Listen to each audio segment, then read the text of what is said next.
Good morning, everybody, and welcome to today's edition of Boredom Busters with Lincoln Children's Museum. Today is Sunday, May 3rd, and we are wrapping up our agriculture theme today.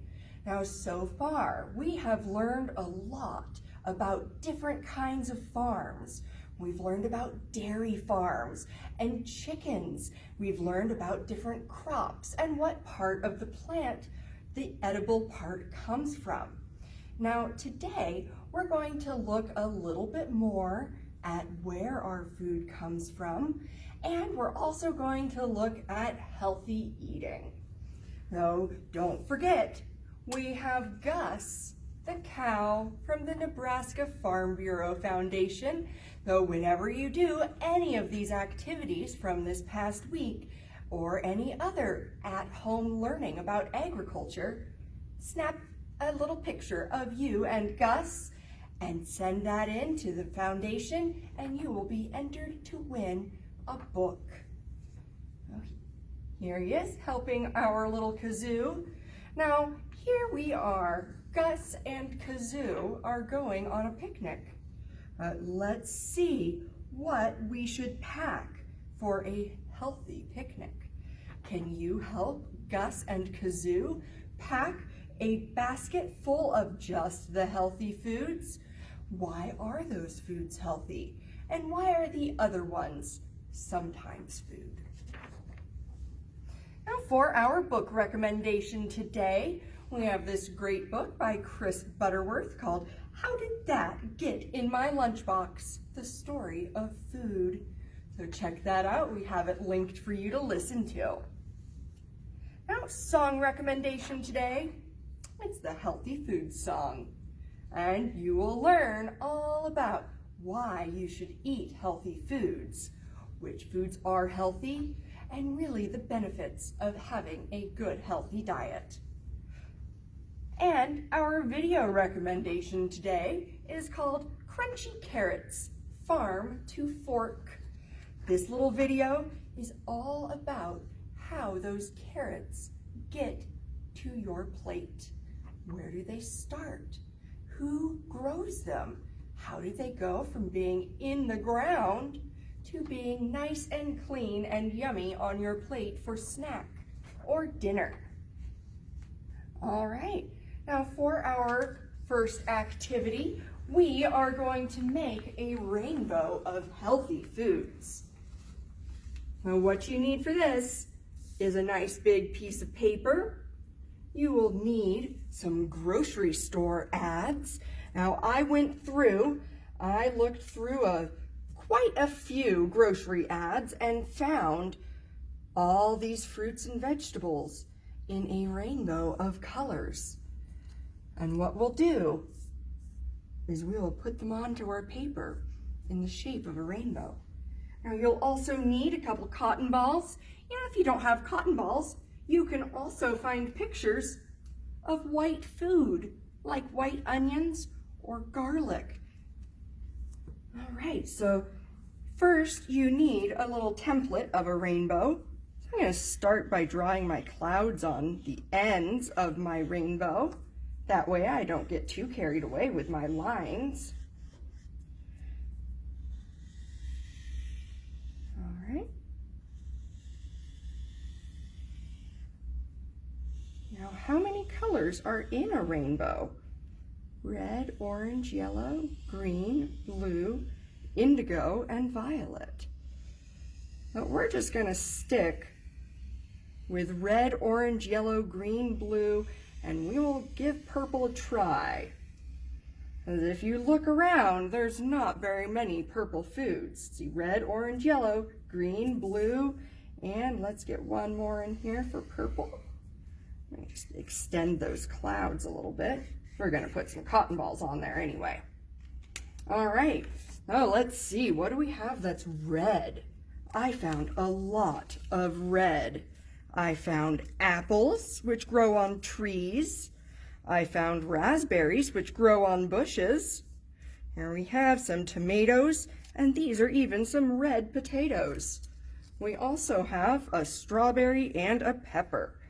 Oh, you just need a glue stick And I think that I'm going to go ahead and start just by putting some glue stick down on my paper, just on a little stretch of it here. And I'm going to start choosing some red fruits and vegetables to put on that rainbow in the red line. Now, ooh, here's a nice spicy pepper. I like spicy peppers. There we go. And obviously, this is quite a large picture of apples. Now, what you can do so that it fits, cut it down. There's a little strip, and that will go very nicely right there. So you'll continue doing this all the way around for the red. Let's get a little bit of orange in.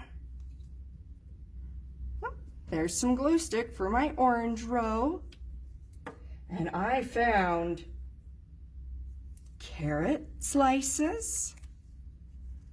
I also found a little orange. And here's some more oranges. You know, in all of my looking, I found oranges and carrots.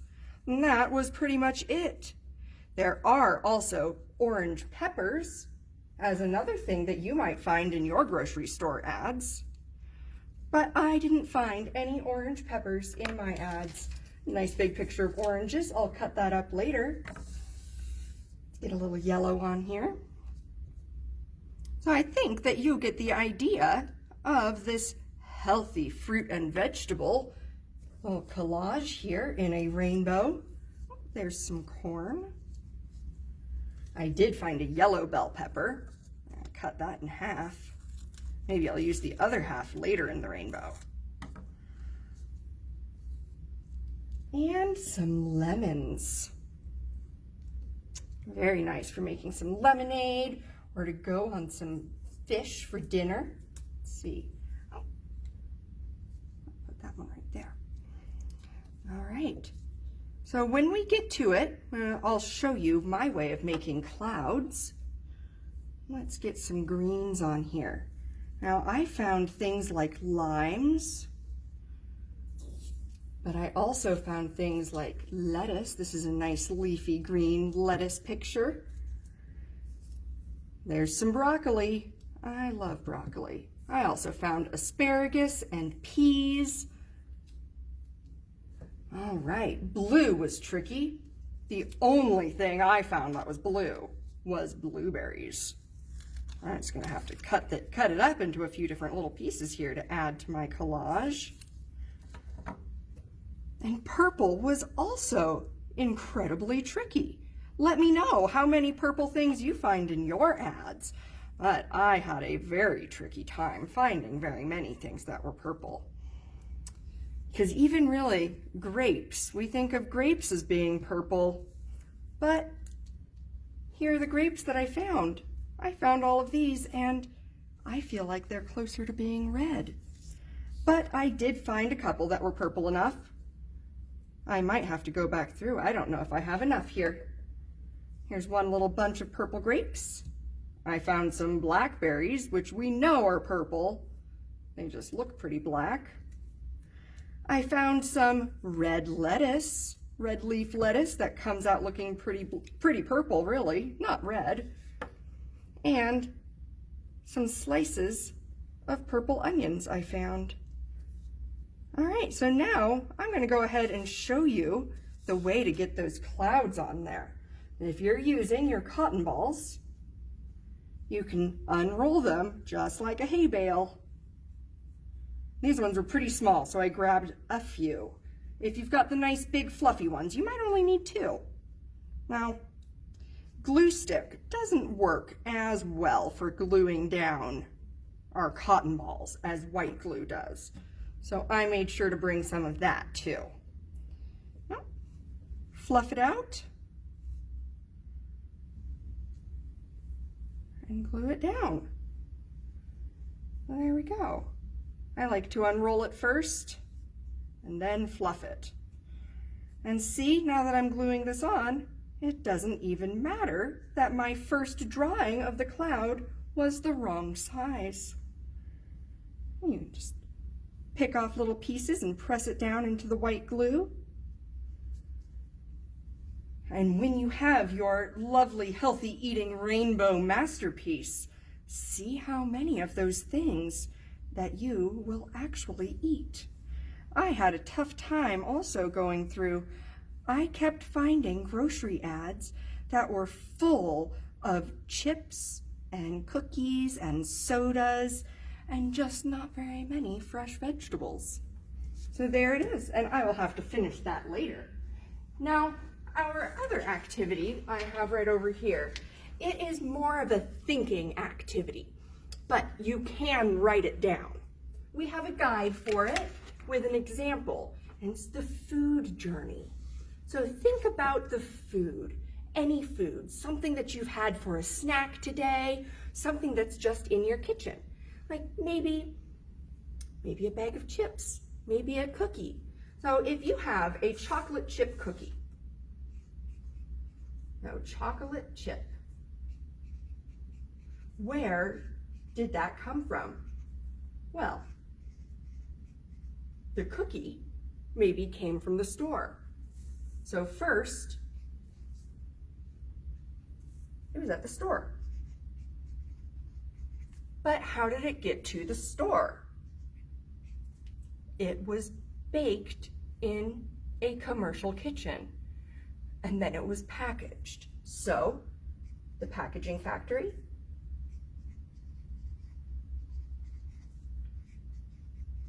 which may or may not have been the same place where it was baked, so a commercial bakery, but what are the ingredients in that chocolate chip cookie? Now, there's flour, so the flour, that's one, butter, eggs, chocolate, and all of those things had to go to the commercial bakery to bake those cookies. But where did the flour come from? Well, flour comes from wheat usually, sometimes other grains, but that wheat had to be grown on a farm and then ground up into flour. So we call those places mills. It had to go to a mill. Before that, it was on a farm. Grown on a farm, harvested, taken to the mill, turned into flour, to the bakery, packaged to the store, and to your home. And now we know about butter. If you saw me making some butter, butter comes from dairy farms. So we have to have, well, it comes from a cow first, and then it goes to a factory usually these days to turn that cream into butter. What about eggs? Well, as we know, eggs are laid by hens on a farm. But here in the United States, eggs have to be washed before they can be sold. So that may or may not happen on the farm where the chickens were raised and where the eggs were laid. So that could have a couple more steps here. We'll put, how about packaging? And here's the hen. All right, now the chocolate, that one can get very complicated. Chocolate comes from a cacao bean, which are grown in other places of the world, not in the United States. So it might come from Africa or South America, but that one is a complicated one. So that chocolate has to come, it has to travel very far just to be in your cookie. So try that out with something that you have in your kitchen and see if you can figure out where all those pieces came from and what had to go into making that piece of food that you like so much. Try it with something processed like chips or cookies, and then try it with something fresh and see the difference. Now, I hope that you have all enjoyed this week's theme of agriculture with our friend Gus from the Nebraska Farm Bureau Foundation for Education. And I hope that we will see you again tomorrow for a special edition, May the 4th, all about Star Wars. And Tuesday is Cinco de Mayo, so we will also have a special one-day edition for Cinco de Mayo. Now, Miss Katie. Yes, Miss Greta? Why should you never tell secrets on a farm? I don't know, why? Because the potatoes have eyes and the corn has ears. Have a great day, everybody. I hope you've had a lovely weekend and a good start to your month of May. See you again tomorrow morning at 10:30.